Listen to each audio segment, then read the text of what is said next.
Өткөн кылымдын орто ченинде курулган бул имарат советтик идеологияны айыл тургундарына жеткирүүгө салымы чоң эле.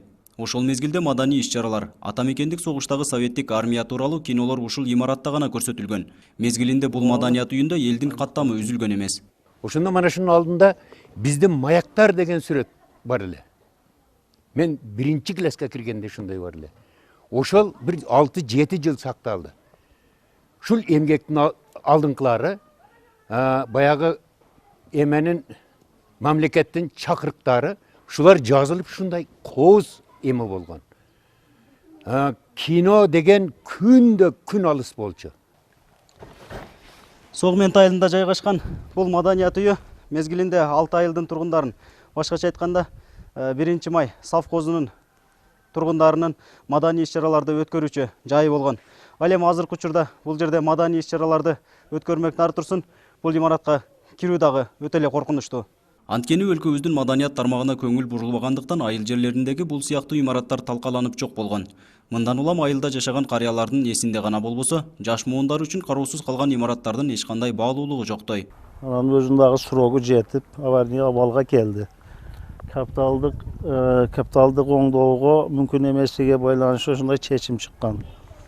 Азыр эми буну кайтадан куруп, заманбап үлгүдө кылып курууга өкмөтүбүздүн кудурети жетпейт. Мамлекет тарабынан маданият имараттарын курууга мүмкүнчүлүк жок болсо, айыл кыштактарда жашаган тургундарга өз маданиятыбызды кантип жеткиребиз деген суроо туулат. 500дөн ашуун кожолук жашаган Согмент айылынын тургундары негизинен чет өлкөдө мигрант болуп, калганы жер иштетүү менен алек. Мындан улам келечек муундарга маданият тармагынын да орду чоң. Анан эми тарых маданиятын көтөрүү үчүн биз эмне кылышыбыз керек? Биринчи кулуп таңдашыбыз керек. Экинчи китепканалар болуш керек. Тарыхыбызды тарыхчылар жазар, биз маданиятыбызды негиз көтөрүп алышыбыз керек. Ушул маданиятты көтөрүү үчүн эмне кылышыбыз керек? Ушуларды оңдошубуз керек, кылышыбыз керек. Биз дегенде биздин айыл өкмөтү өзү дотацияда тургандан кийин, акчасы болгондон кийин эч нерсе жок муну курганга. Мындан сырткары Согмент айылынын китепканасы да начар абалда. Маданият үйү менен бир убакта курулган жай жараксыз абалга келип, 6000ден ашуун китеп фондун сактоого эч кандай мүмкүнчүлүк жок. Бул абалдан чыгуу үчүн айыл өкмөтү контейнерден китепкана курууга аракеттенүүдө.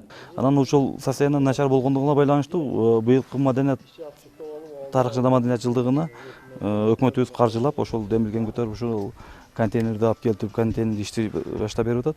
Эми аны мындагы тендерден утуп алып, өзүнүн компаниясы келип, фундаментин куюп, анан контейнер алып келип ишти жасап баштады.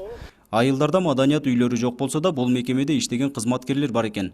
Алар айыл өкмөтүнүн маяны алып, айылдагы маданий иш-чараларды уюштурушат. Баткен районунун аймагында жалпы 15 айылдык маданият үйү бар болсо, көпчүлүк бөлүгү капиталдык оңдоп түзөөгө муктаж. Нургазы Жайнаков, Бактыбек Нишанбай уулу, 7 канал, Баткен өкүлчүлүгү.